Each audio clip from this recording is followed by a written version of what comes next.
Jésus, tu es roi des rois, le Seigneur des seigneurs.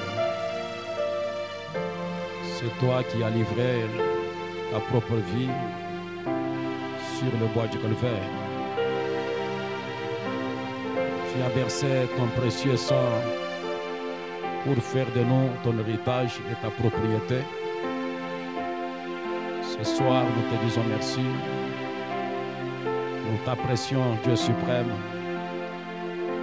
Toi qui nous as gardés protégés et qui nous as donné cette occasion de nous retrouver dans ta maison cet après-midi, Père. Nous voulons recommander, Seigneur notre Père, ces instants entre tes saintes mains et nous prions que la gloire de Dieu soit manifestée et révélée à ton peuple cet après-midi, Père. Prends maintenant le dessus et le contrôle sur nous. Dirige-nous, Père éternel, et conduis-nous par ton Esprit, Père. Bénis ta précieuse parole qui sera apportée ce soir. Et nous demandons que ce glorieux prédicateur de temps jadis, lui le glorieux Saint-Esprit, puisse venir, Seigneur, ton Père gloire, ô Dieu, nous dispenser droitement la parole, Père. Sois avec tout un chacun de nous. Réponds la prière de tout un chacun, Seigneur, alors que nous nous abandonnons à toi, Père. Tu es le Dieu vivant et véritable. Agis au milieu de ton peuple. Au nom de Jésus-Christ. Amen. Que le Seigneur Jésus vous bénisse ce soir. Nous vous demandons de vous tenir debout pour que nous puissions passer à la lecture de la parole du Seigneur. Pendant que nous prenons notre écriture dans Ésaïe chapitre 51, à son verset 1er et 2,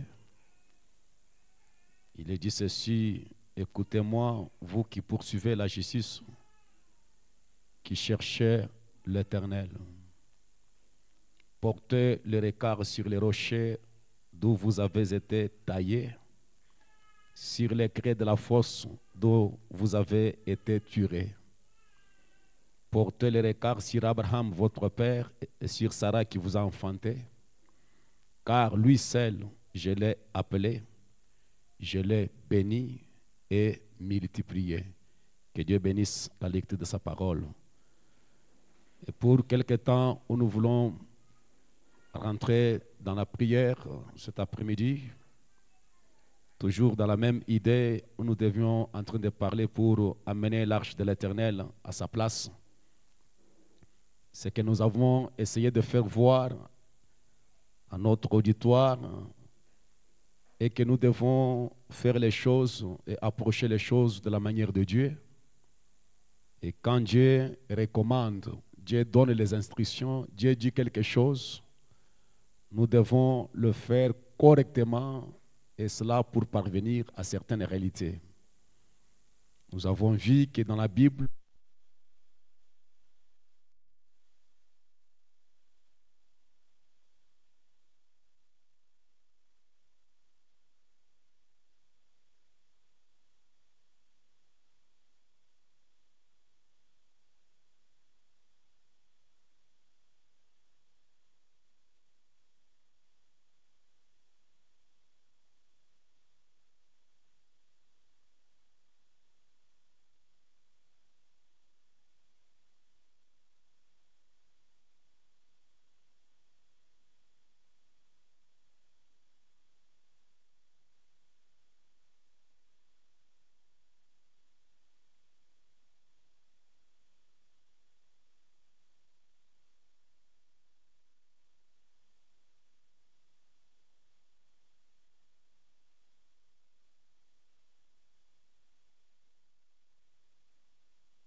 commandements de Dieu, d'après les instructions du Dieu vivant.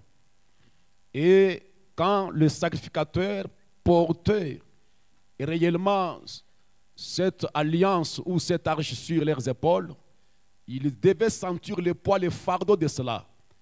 Et c'est ce que nous voulons d'abord vous rappeler avant que nous puissions entrer dans la partie qui nous concerne ce soir pour la prière. Elle devait être transportée sur les épaules des sacrificateurs. Et cela veut dire que ça devait avoir un fardeau sur le cœur. Et le messager nous a dit que la parole n'est pas dans la tête, mais elle est dans le cœur. Et le cœur doit devenir l'arche, parce que nous sommes dans une nouvelle alliance où la parole qui était écrite sur des pierres est maintenant écrite sur les tables de notre cœur. Et nous avons déclaré que cette arche devait être sur les épaules des ministres de l'Évangile, des ministres des Lévites. Et cela devait être sur le côté gauche. Et ils avaient le fardeau de la parole sur leur cœur. Cette chose que je parle, c'est très important pour les prédicateurs de l'Évangile, très important pour les ministres de l'Évangile. Donc, le ministre devait avoir le fardeau pour la parole. Et Branham nous a dit, aujourd'hui, les gens ont des fardeaux pour leur dénomination. Ils ont des fardeaux pour leur assemblée, ce qui n'est pas réellement la chose correcte. Quel genre de fardeau pour que leurs assemblées croissent, leur cité puisse prospérer, ainsi de suite. Alors cela est un faux fardeau. Et nous devons avoir le véritable fardeau pour le message, pour la parole. Et quand nous prêchons, nous devons nous soucier pour que la parole puisse se matérialiser, que les promesses de Dieu puissent être rendues manifestes, que Dieu puisse nous en confirmer sa parole comme il l'a fait au travers des âges. Et c'est cela, ce qui devrait être le fardeau d'un prédicateur de l'Évangile, d'un ministre de l'Évangile. En prêchant, il doit avoir le fardeau pour que ce qu'il prêche puisse se manifester dans les gens. Que la parole puisse trouver son lieu de repos dans l'âme. Que Dieu sauve, que Dieu guérisse, que Dieu puisse se manifester parmi son peuple. Et c'est cela qui devrait être le vrai fardeau. Mais malheureusement, Branham déclare, ils ont le fardeau de leurs assemblées, de leur dénomination, au lieu que ce soit le fardeau pour la parole.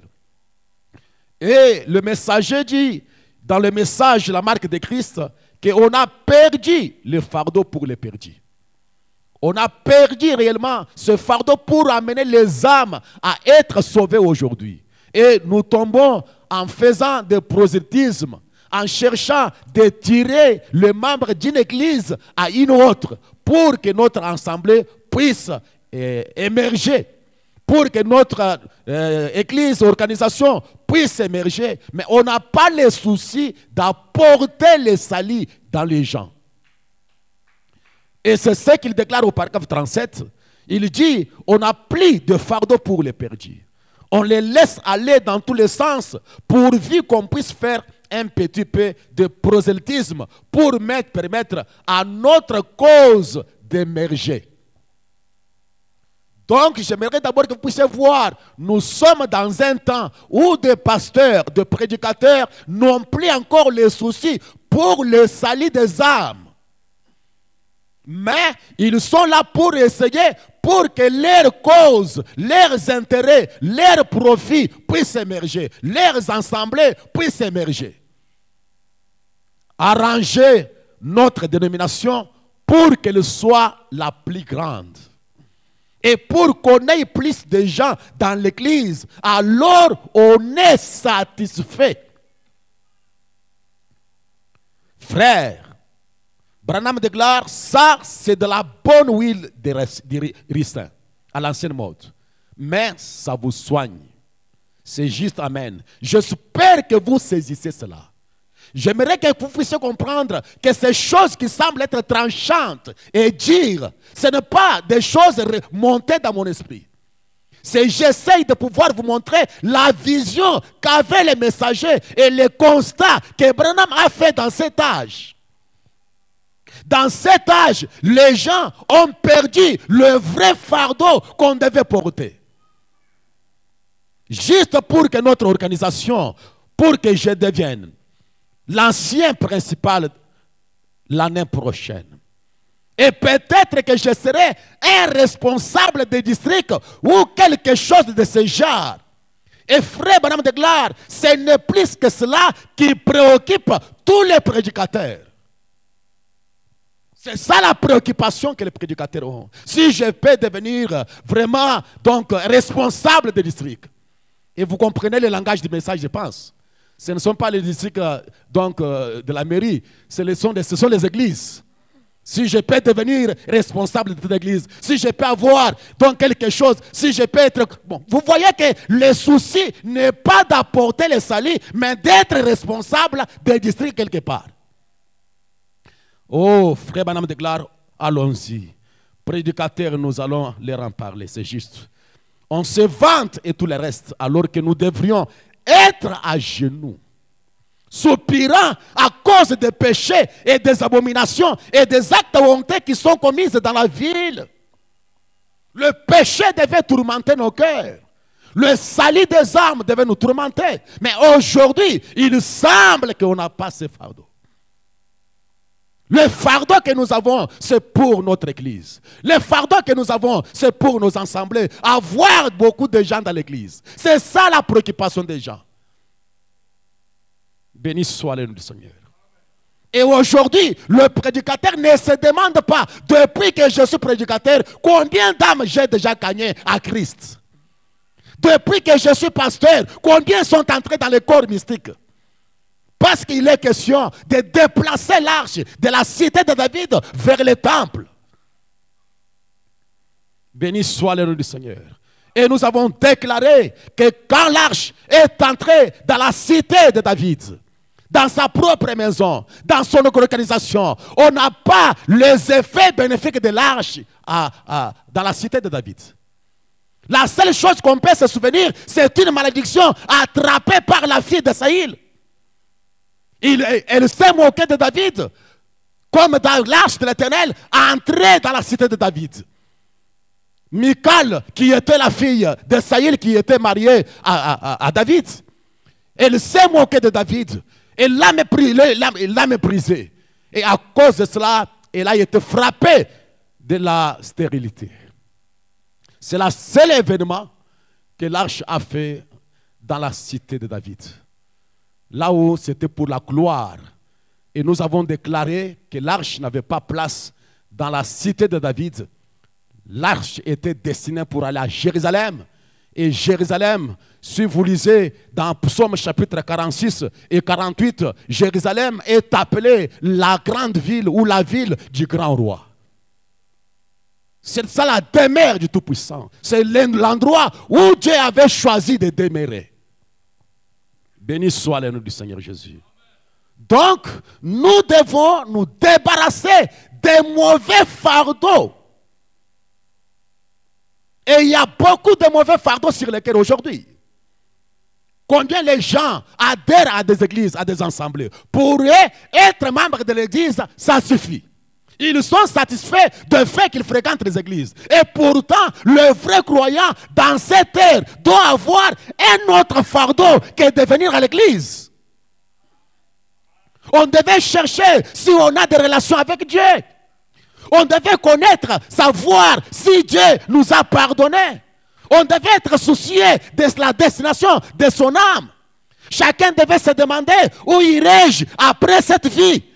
Est-ce que mon âme est sauvée? Est-ce que mon âme est scellée? Est-ce que j'ai le Saint-Esprit? C'est cela qui devrait être le grand fardeau sur nos cœurs. Mais il semble qu'on a d'autres fardeaux que le vrai fardeau que le Saint-Esprit seul peut réellement placer sur les cœurs des croyants. Et surtout quand nous arrivons dans cet âge de la Odyssée, il y a beaucoup de fardeaux sur les cœurs des gens. Et Frère Branham, dans Exposé des âges, page 239. Il dit, il répète une écriture de la Bible. Je ne mets pas sur vous d'autres fardeaux. Et il dit, un fardeau, c'est un poids, une pression. Un fardeau, c'est un poids, c'est une pression. La pression de l'âge des ténèbres, l'âge de Thyatire, je pense, c'était de voir plier ou être brisé et se courber ou mourir. La puissance de l'Empire donnant son appui au culte de Satan appartenait à une organisation où mourait. Dans chaque âge, il y a eu des pressions. Retenez cela ce soir, ça peut nous aider. Dans chaque âge, il y a eu des pressions. Par exemple, l'un des grands fardeaux du dernier âge, l'âge de la Odyssée, c'est le temps que nous vivons. L'un des grands fardeaux du dernier âge, c'est la pression de la richesse, du confort et de la tension nerveuse. Dans ce temps où nous sommes, l'âge de la Odyssée, le grand fardeau qu'il y a, c'est la richesse. Et les gens sont à la poursuite de la richesse. C'est la richesse qui intéresse les gens. C'est pourquoi la Bible déclare, tu dis que je suis riche. Je n'ai besoin de rien.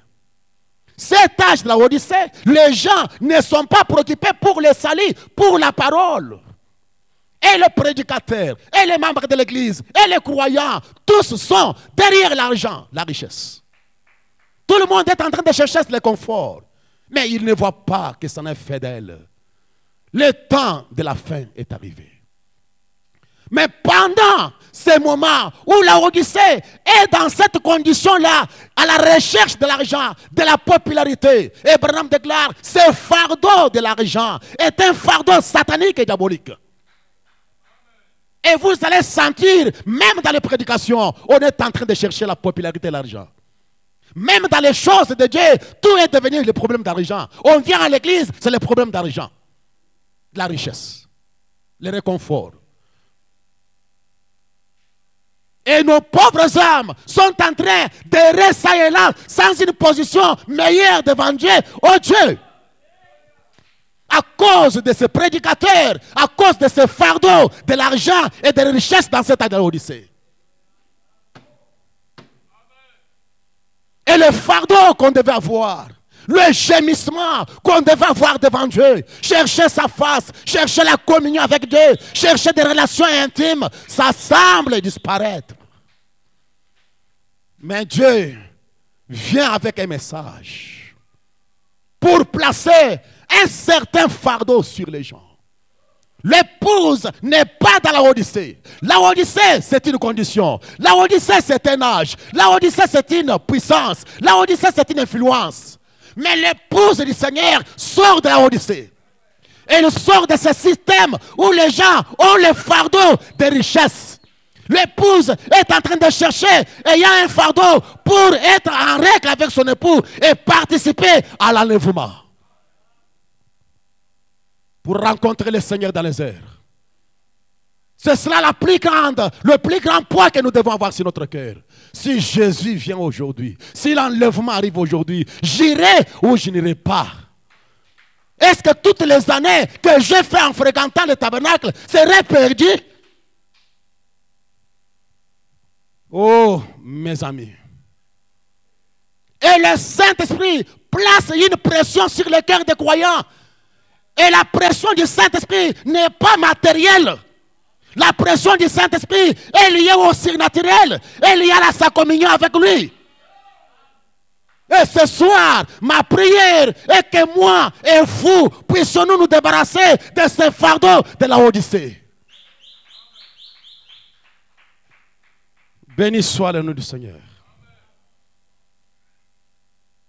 Dans cet âge, les gens sont derrière des choses pareilles. Dieu nous a envoyé un messager, William Branham.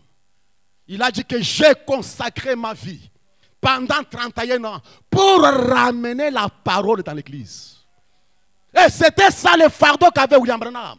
C'était pour ramener la parole dans l'église. Afin que cette parole puisse demeurer dans les gens et que les gens, une église se lève. Là où les gens seront vraiment en communion avec Dieu, une église doit se lever. Là où les souillures et les choses sales du monde vont quitter les hommes et les femmes. Et c'est cela le fardeau qu'avait Frère Branham. Et Frère Branham a souhaité, Frère Branham a été traité de tous les noms pour nous apporter ce message. Et dans un autre message, il dit, ça n'a pas été facile d'apporter ce message. Ce message que nous entendons, ça a rendu Branham impopulaire. Il avait un poids. Et que la parole soit semée dans les cœurs des croyants. Et dans l'Éden de Satan, Branham déclare, aujourd'hui, le prédicateur, au lieu de planter la parole dans les cœurs des gens, il se plante eux-mêmes. Il s'établit eux-mêmes dans les cœurs des gens. Et ne me comprenez pas, mes amis. Je sais que vous m'aimez. Je sais que moi aussi je vous aime. Mais il y a un ton, il y a une voix, il y a un avertissement. Que dans cette terre où nous vivons, nous devons planter la parole dans les gens. Et Branham déclare, là où la parole sera semée dans le cœur des croyants, ça produira une épouse pour Christ, aussi sûr que 2 fois 2 font 4. Et c'est là le fardeau que nous avons ici. C'est pour que vous puissiez devenir une partie de l'évangile. Que vous puissiez devenir la parole rendue manifeste. Que vous puissiez tomber à genoux et recevoir le vrai Saint-Esprit, une vraie Pentecôte, une vraie onction qui accompagne les messages du temps de la fin. Parce qu'il y a plusieurs onctions aujourd'hui. Il y a beaucoup d'onctions aujourd'hui. Mais il y a une onction spéciale qui ramène le cœur des enfants au Père. Béni soit le nom du Seigneur. Et nous avons déclaré, après avoir ramené la parole dans l'église, il est venu en tant que le messager de cette ère pour restaurer la foi de la résurrection. Foi par laquelle ils ont vu Jésus ressuscité, ils ont vu Jésus œuvrer au milieu d'eux après sa résurrection. Après la résurrection de Jésus. Ils ont vu Jésus guérir les malades. Ils ont vu Jésus faire marcher encore les boiteux. Ils ont vu Jésus ramener Dorcas à la vie qui était morte. Ils ont vu de grandes choses au milieu des apôtres. Il y avait des témoignages, il y avait des signes, il y avait des choses qui se passaient. Et cela, c'est pour cela qu'on a écrit les actes des apôtres. Mais en réalité, ce n'était pas les actes des apôtres. Branham déclare, c'était les actes du Saint-Esprit dans les apôtres. Et c'est cela la foi qui est restaurée ici au temps de la fin.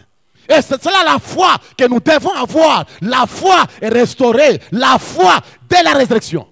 Voir Jésus œuvrer au milieu de nous.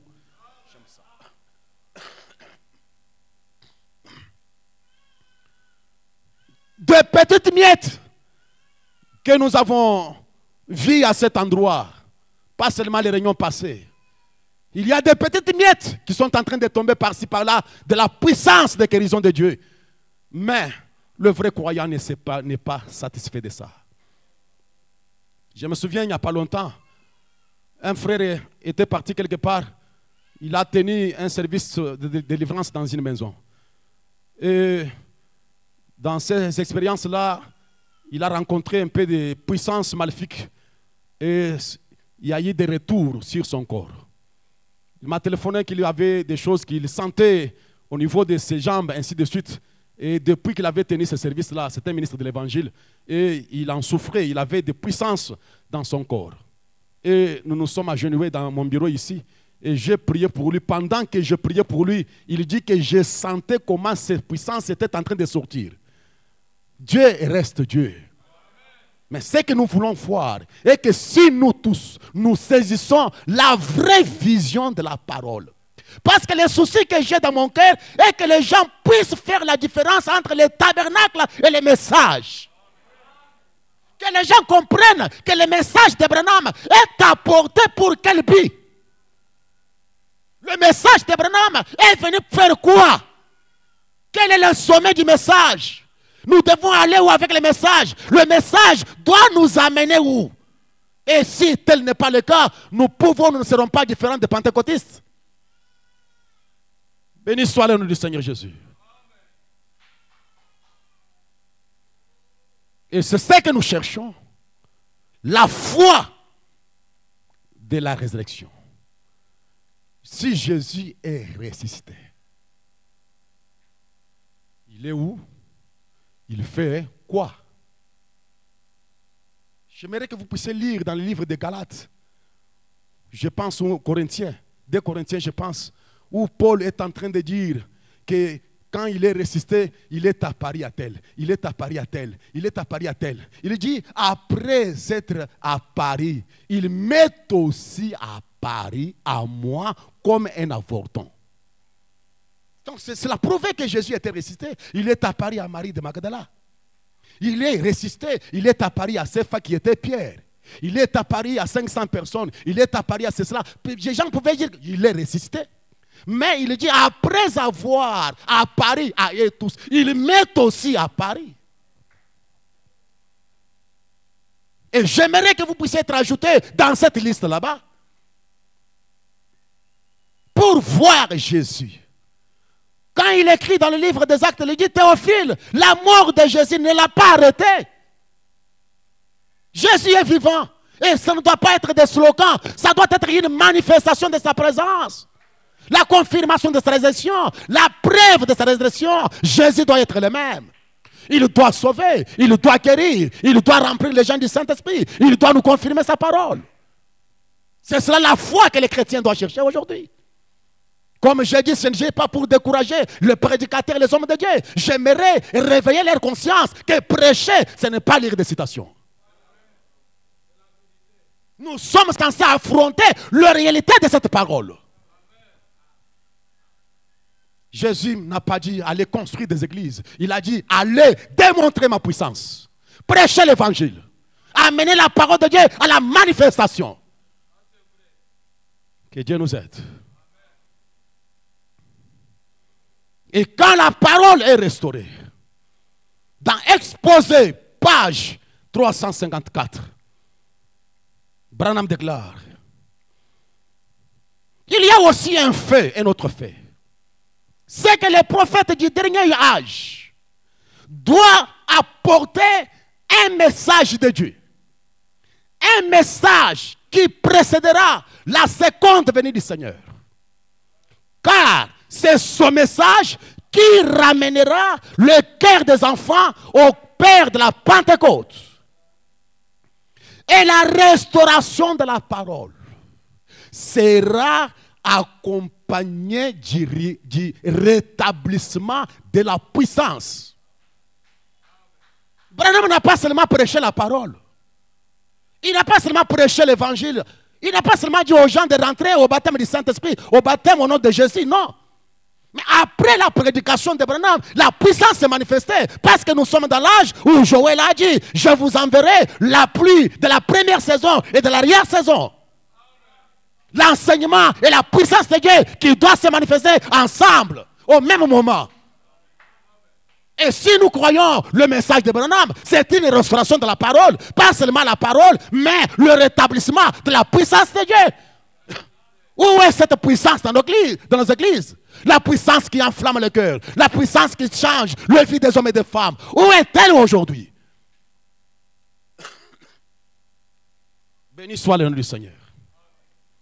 Et aux pages 367, Branham déclare, mais le blé doit mûrir lui aussi. Alors Dieu lui envoie le messager prophète avec un ministère confirmé pour que les élus l'acceptent.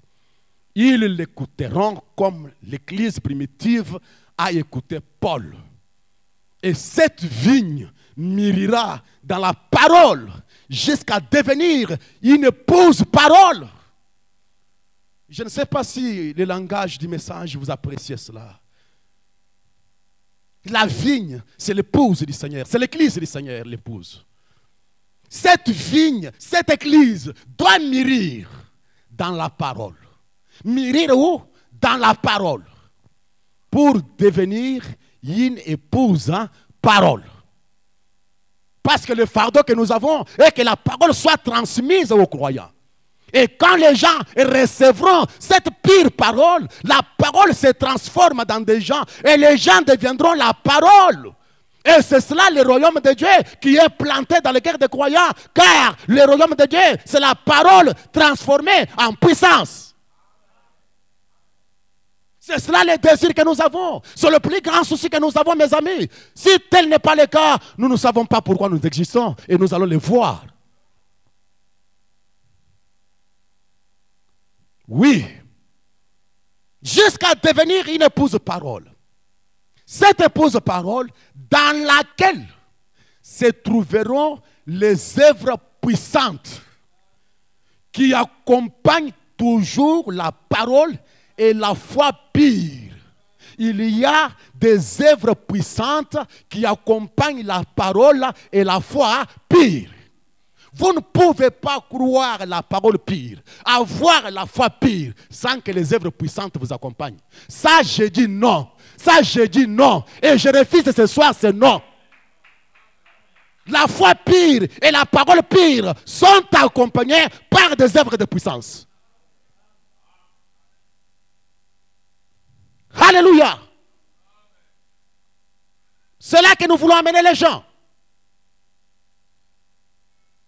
Que le christianisme, ce n'est pas des cérémonies simples, mes amis. Le christianisme, c'est une puissance démontrée devant les gens. Alléluia. Cette puissance-là t'a changé, t'a transformé. Et les gens ne peuvent jamais douter de cela. Ils connaissaient ce que tu étais. Ils connaissaient ce que tu es. Il y a quelque chose qui s'est passé. Et nous voulons avoir des témoignages, des personnes changées, des personnes transformées, des personnes améliorées par l'évangile. Car je n'ai pas honte de l'évangile, disait Paul. C'est la puissance du salut pour quiconque croit.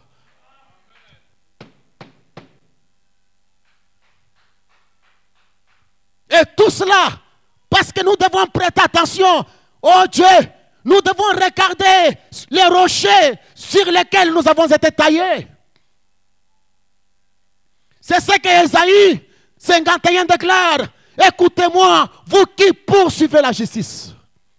Vous qui cherchez l'Éternel. Et je sais ce soir, il y a un peuple au Life Tabernacle qui cherche l'Éternel.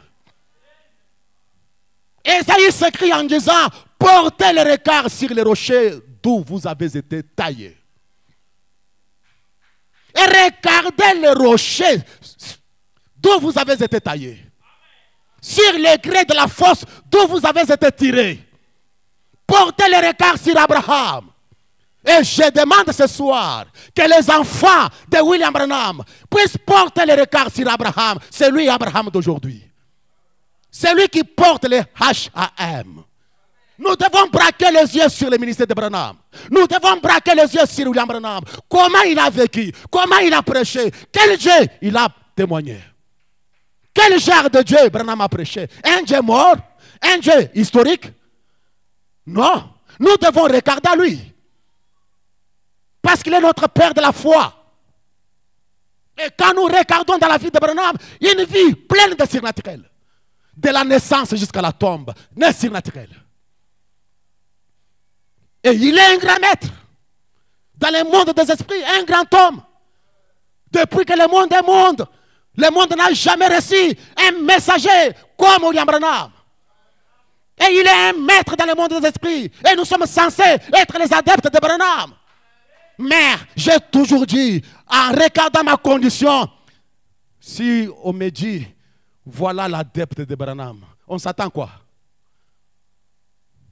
Regardez un homme comme grand maître Branham là, comme il est reconnu là. Et on dit que celui-ci est le disciple de Branham. On doit s'attendre à quoi? Parce qu'un disciple accompli est comme qui? Est comme son maître. Et Branham c'est un maître. Et si on nous appelle des branhamistes, nous devons refléter quoi? Branham a dit les messages, Branham a dit, c'est ça, c'est tout. Nous devons avoir honte. Nous devons avoir honte de nous appeler même branhamistes. Quand nous regardons le messager, quand nous regardons notre prophète, ce qu'il a représenté, quel Dieu il a produit aux gens. Oh Dieu, sois miséricordieux.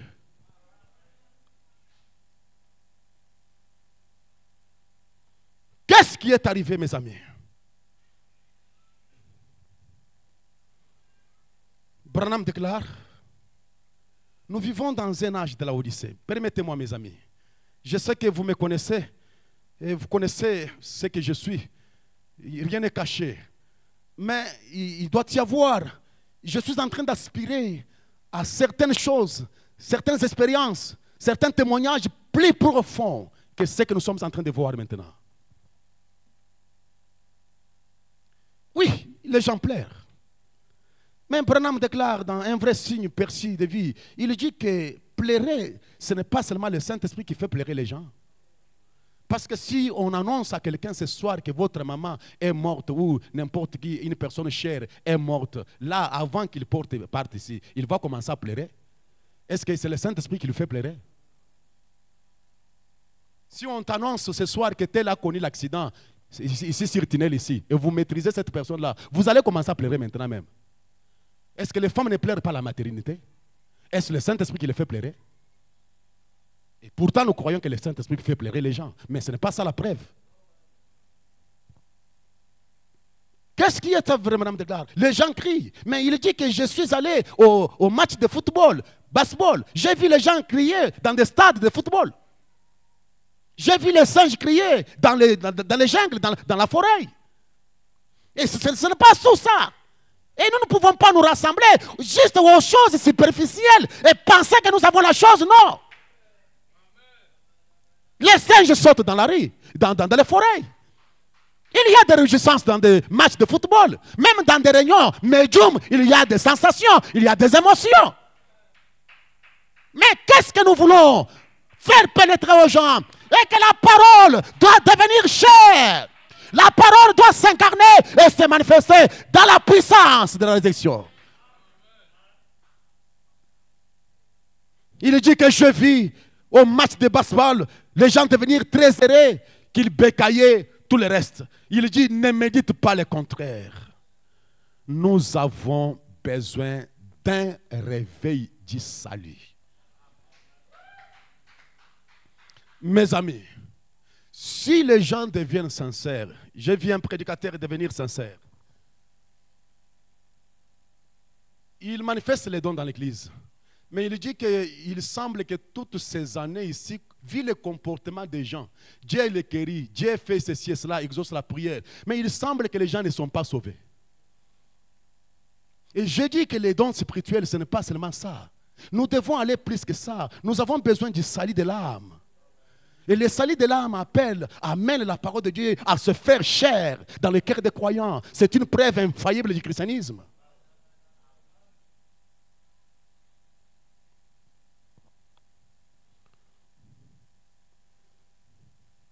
Mais il dit, les pentecôtistes viennent, ils travaillent les gens. Ils leur disent que comme ils parlent en langue, ils ont reçu le Saint-Esprit. Certains d'entre eux mènent toutes sortes de vies après cela. C'est le constat de Branham. Les gens parlent la langue, mais ils mènent n'importe quel genre de vie après avoir parlé la langue. Et Branham déclare, oui, écoutez frère, le jour de la Pentecôte, il n'en était pas ainsi. Il ne s'était pas jamais fié aux langues ni rien le jour de la Pentecôte. Pendant qu'il est resté là ensemble, qu'ils étaient en commun d'accord, Dieu descendit littéralement parmi eux. Et Branham déclare, ils ont vu sur chacun d'eux des langues de feu, à peu près comme cela, suspendues au-dessus de leur tête. Dieu était là. Branham déclare, ce n'était pas accepter cela par la foi ou une émotion. Dieu était là. Ils étaient remplis du Saint-Esprit et puis ils sont sortis, ils se sont mis à parler la langue. Mais premièrement, ils avaient rencontré Dieu. C'est cela le problème aujourd'hui. Branham déclare, les gens sont travaillés et ils sont excités de l'émotion. Ce n'est pas le Saint-Esprit. Branham déclare, le Saint-Esprit c'est la divinité tabernaclant. Et vos paroles deviennent sa parole. Alléluia. Le Saint-Esprit, c'est la divinité tabernacle. Et vos paroles deviennent sa parole. C'est plus que crier. C'est plus que pleurer. Alléluia. Et si on est superficiel, on peut penser que tout le monde qui pleure a le Saint-Esprit.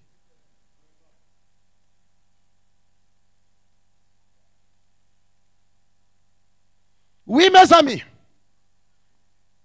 Je vous assure, ce dont nous avons besoin aujourd'hui, c'est un appel. Nous avons besoin des salitistes aujourd'hui. Les gens qui marchent avec le salut, qui apportent le salut aux gens. Et regardez, un homme comme Billy Graham, un grand homme dans le monde, baptiste. Mais quand Frère Branham a raconté cette femme missionnaire qui était chez le Japon, en Chine, et Formose, ainsi de suite. Mais quand cette femme a été renvoyée aux États-Unis parce qu'elle était déjà vieille et ne pouvait pas rester sur le champ missionnaire. Et quand il est arrivé en Amérique, parce qu'elle était une Américaine, elle était en mission chez le Japon, et en Chine et partout. Mais quand il vient retrouver William, donc Billy Graham, en train de prêcher le message, cette femme-là a fait des déclarations vraiment frappantes au devant de Frère Branham. Et Branham déclare que malgré qu'elle était avancée dans l'âge, mais elle n'est pas venue rester bras croisés chez lui, mais il participait à toutes les conventions que Billy Graham et les églises baptistes prêchaient partout. Mais son constat est amer. Un constat amer d'une femme missionnaire, prédicateur de l'évangile, écoutez-moi. La communion prêchée le 4 février 62, paragraphe 10. Vous pouvez commencer par 7 ou 8.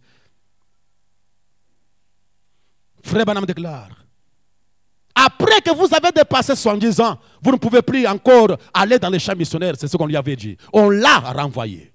Mais elle ne va pas rester à la maison sans rien faire. Elle va à toutes ces conventions baptistes. Et là, Billy Graham, la manière dont il a apporté le message baptiste discréditait l'église baptiste. La manière dont Billy Graham a apporté le message baptiste diminuait. Jeter la honte, le discrédit sur l'église baptiste. Et je ne sais pas si tel est un constat ne peut pas être fait dans nos tabernacles aujourd'hui. La manière dont les prédicateurs branhamistes peuvent apporter les messages peut aussi discréditer les messages. Qu'est-ce qu'elle a fait comme constat? Elle a dit, Billy Graham, il n'amène pas les gens assez loin pour qu'ils reçoivent le Saint-Esprit. Croyez en Jésus, vous êtes sauvés, Jésus est mort à la croix, vous êtes sauvés, croyez en Jésus. Et les gens croient en Jésus. Et cette femme, ses constats amers, à savoir que Billy Graham n'amenait pas les gens très loin pour qu'ils reçoivent le Saint-Esprit. Elle a dit, ces Chinois là-bas, a-t-elle dit, elle ne les laissait pas repartir simplement et dire, nous croyons en Jésus-Christ. Elle a dit, ça c'était bien, mais elle a dit qu'elle les gardait là jusqu'à ce que quelque chose arrive. Et ils devenaient alors des vrais chrétiens. J'ai dit, c'est ce qu'il faut faire. Dites-le simplement qu'ils restent là jusqu'à ce que quelque chose arrive. Et je veux que Life Tabernacle reste à l'hôtel. Et reste là jusqu'à ce que quelque chose arrive. Quelque chose que vous n'aurez pas peur d'en parler dans votre famille. Quelque chose que vous n'aurez pas peur d'en parler à vos voisins. Parce que les voisins te connaissent. Votre mari te connaît. Il faut que quelque chose arrive que votre mari ne peut pas vraiment discuter avec vous. Et nous devons rester là. Aller dans la profondeur de la parole. Alléluia. Et Billy Graham a rassemblé 30 000 personnes. Une année après, il ne pouvait pas trouver 30 personnes ou il trouvait moins de 30 personnes des fois. Et il se plaignait comment les prédicateurs, les diacres ne visitaient pas les gens, ainsi de suite. Mais quand Branham a entendu un prédicateur aux trempes de Billy Graham se plaindre pourquoi les gens s'absentaient de l'église. Mais Branham aussi a réagi. Et la réaction de Branham m'intéresse. Il dit, Paul dit, Billy Graham dit que quand Paul allait dans une ville, il amenait une seule personne à Christ. Et quand Paul revenait, il trouvait 100 personnes, 10 personnes et une église née là-bas. Maintenant, Billy Graham dit, moi je viens dans une ville comme ça, je fais des campagnes, je rassemble 30 000 personnes et une année après, je ne trouve pas de personnes ici. Mais Branham déclare, quand Paul arrivait dans une ville, il amenait ses seuls convertis tellement en profondeur en Dieu. Au commencement, il n'en était pas ainsi. J'aimerais que vous puissiez comprendre le pourquoi, le souci que j'ai, le travail que j'ai, les défis que j'ai à relever. Paragraphe 27, le 25 novembre 59. Paul amenait ses seuls convertis tellement en profondeur en Dieu que ce dernier était rempli du Saint-Esprit et son cœur brûlait. Il sortait et faisait un autre converti. Son cœur qui faisait quoi? Brûlait. Mais est-ce que ça brûle? Est-ce que tu as le courage d'en parler à quelqu'un d'autre? Un seul converti. Il reçoit le Saint-Esprit. Il va. Il commence à parler à quelqu'un d'autre. Parler à quelqu'un d'autre. Et les gens là sont sauvés. Mais toi, tu as reçu le Saint-Esprit pour faire quoi? Manger le foufou. Et nous avons le Saint-Esprit. Même pour appeler quelqu'un à la réunion. Même pour déranger quelqu'un pour l'appeler à l'église. Difficile. Et nous avons le Saint-Esprit. Frère Branham déclare, son cœur brûlait. Il amenait, il faisait des convertis, un autre converti. C'est ça le problème, frère. Nous ne les amenons pas assez profondément en Dieu. Tu n'as pas ici les références. Nous les faisons tout simplement être travaillés par des émotions. Sous un message quelque part ou une chanson. Nous pouvons créer des émotions. J'ai dit, au commencement, il n'en était pas ainsi, prêché le 25 novembre 59, paragraphe 27. Parce que j'aimerais que ces choses soient bien maîtrisées et vous puissiez comprendre sur quel terrain nous évoluons, nous travaillons sur quoi. Le souci que nous avons, c'est quoi?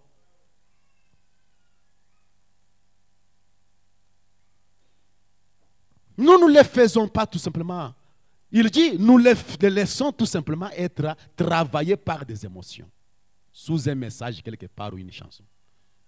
Mais nous devrions les amener à être remplis du Saint-Esprit, morts et pourris à ces choses du monde, et nés de nouveau du Saint-Esprit de Dieu. Alors le Saint-Esprit brille dans ces cœurs-là. Le Saint-Esprit fait quoi? Brille. Et quand nous chantons, le feu divin brille dans mon cœur, mais il brille dans ton cœur, tu ne peux même pas parler à votre écolier à l'école. Ça brille dans votre cœur, même votre voisin ne sait même pas ce qui se passe dans votre église. Le Saint-Esprit brillait dans ce cœur-là. Et quand le Saint-Esprit brillait dans ce cœur-là, il dit, il ne peut pas rester tranquille. Mais vous êtes tranquille. Mais nous croyons quel message? Nous avons quel genre du Saint-Esprit? Branham déclare, quand le feu brillait dans son cœur, cette personne-là ne restait pas, et répondait, ne restait pas.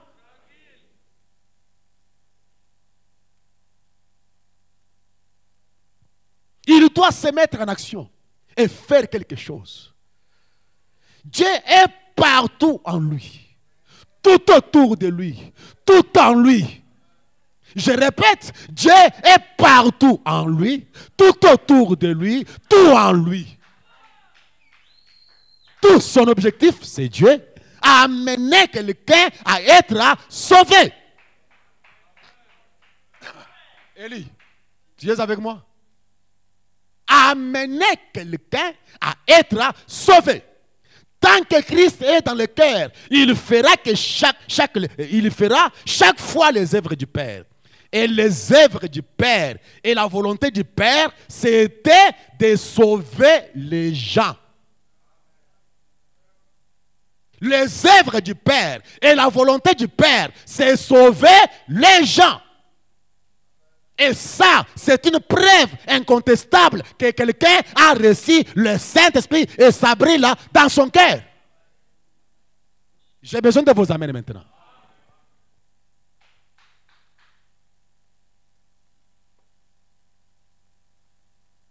Non. Nous sommes censés être une église missionnaire. Nous sommes censés composer de prédicateurs, des hommes et des femmes. Branham déclare, chaque chrétien c'est un prédicateur.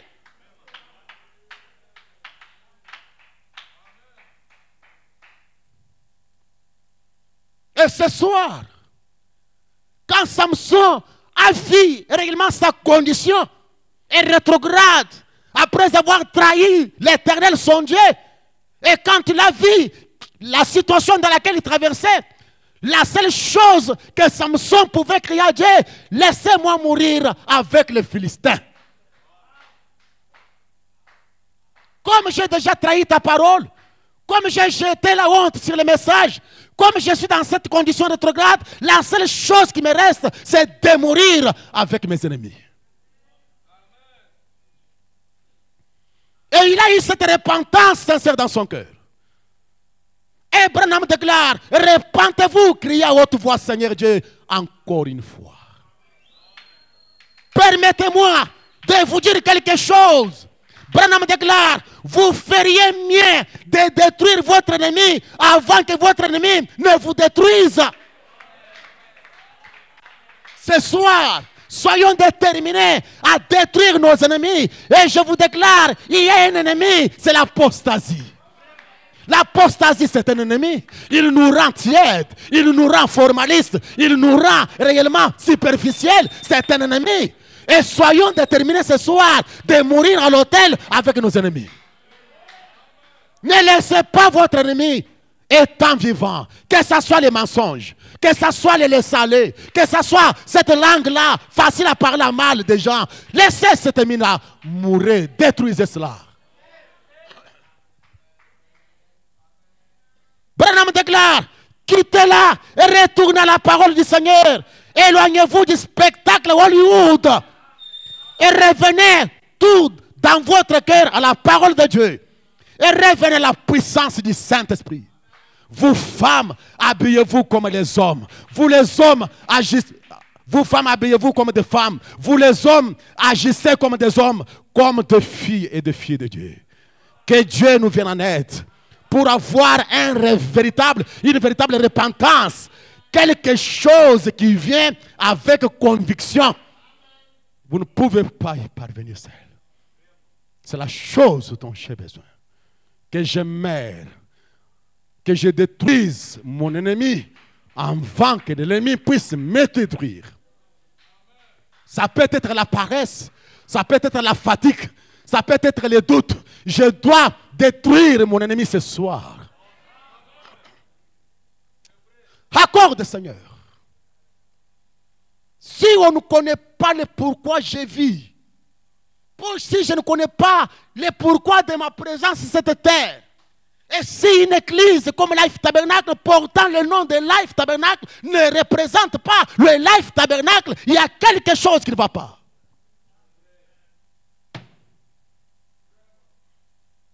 J'ai dit, mes amis, j'ai honte. J'ai honte de moi-même. Je suis parti à Lusaka.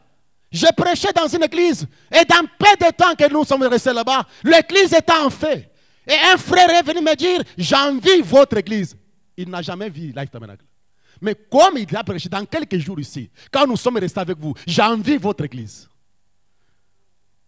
Pensez-vous que cela me fait quoi?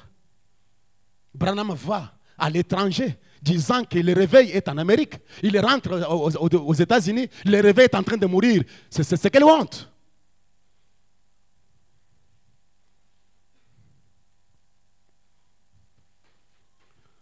Ce soir, nous allons prier comme Frère Branham.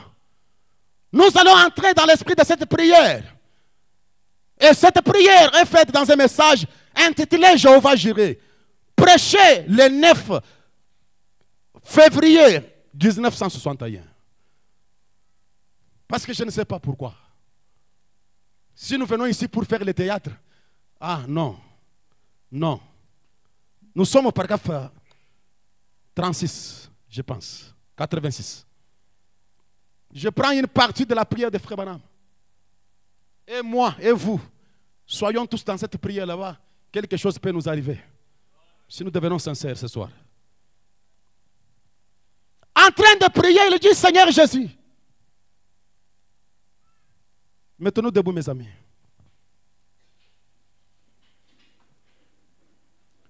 Caméraman, j'aimerais que vous puissiez laisser, j'aimerais que les chaises ici soient un peu, les gens soient ici. Vous pouvez vous déplacer même ici. J'aimerais que les gens soient découragés. Parce qu'il est question de détruire notre ennemi avant que notre ennemi nous détruise. Il dit, Seigneur Jésus, je prie que ces enfants qui sont venus autour de l'autel ce soir, je prie que le Saint-Esprit puisse trouver un cœur sincère. Entrez dans l'esprit de cette prière. Comme vous vous approchez de l'autel, que le Saint-Esprit puisse trouver un cœur sincère et qu'il le tire à l'autel. Dans sa parole, tu as dit, je ne mettrai point dehors celui qui vient à moi. Envoie ton Saint-Esprit sur eux, Seigneur. Bénis-les. Je te prie, ô Père. Donne-leur le baptême du Saint-Esprit. Pardonne leurs péchés. Pardonne leurs transgressions. Pardonne les transgressions de l'Église et des gens. Afin que nous devenions une Église en fait, Seigneur. Afin que nous devenions une Église en fait, Seigneur. Non pas juste une hybride dénominationnelle, mais un véritable fils et fille de Dieu, né de nouveau. Accorde le Seigneur. Écoutez ce qui m'intéresse ce soir. Envoie-nous un réveil. Sinon, efface-nous de la terre. Seigneur, voilà notre prière. Life Tabernacle, c'est cela ma prière aussi. Que ce soit la prière de tout un chacun de nous. Seigneur, envoie-nous un réveil. Sinon, efface-nous de la terre. Que le réveil vienne. Sinon, retranche-nous au Père. Nos cœurs ne peuvent plus supporter ça.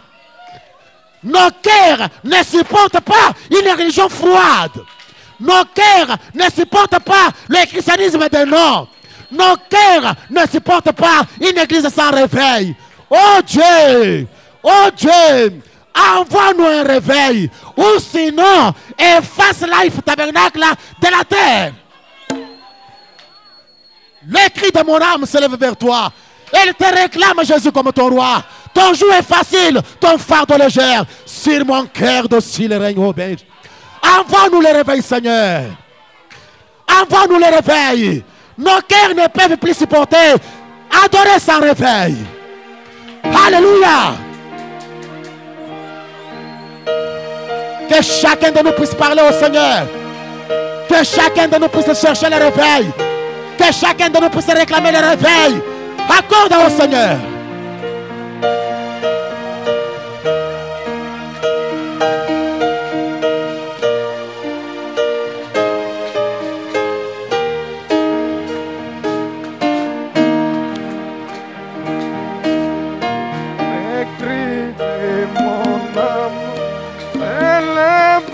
vers toi, elle te réclame, Jésus pour son roi.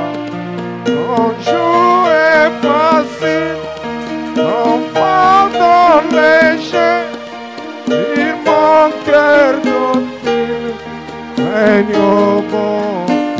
Les cris de mon âme, élève vers toi, elle te réclame, Jésus pour son roi. Ton joug est facile, ton fardeau léger, sur mon cœur docile, règne au bon berger.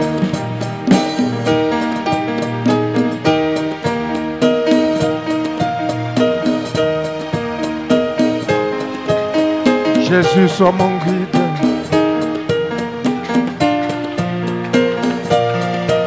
Dans la nuit profonde, viens-moi par la mer, lumière du monde. Jésus, Jésus soit mon guide, dirige mes pas et sois mon égide dans tous mes combats. Dans la nuit profonde, tiens-moi par la main, lumière du monde, puis sur moi. Jésus, Jésus, sois mon guide, dirige mes pas et sois mon égide dans tous mes combats. Dans la nuit profonde, tiens-moi par la main, lumière du monde, puis sur mon chemin.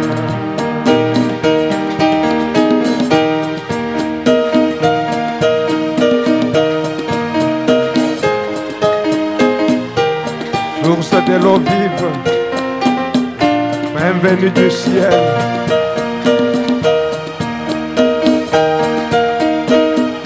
descends sur moi, Seigneur.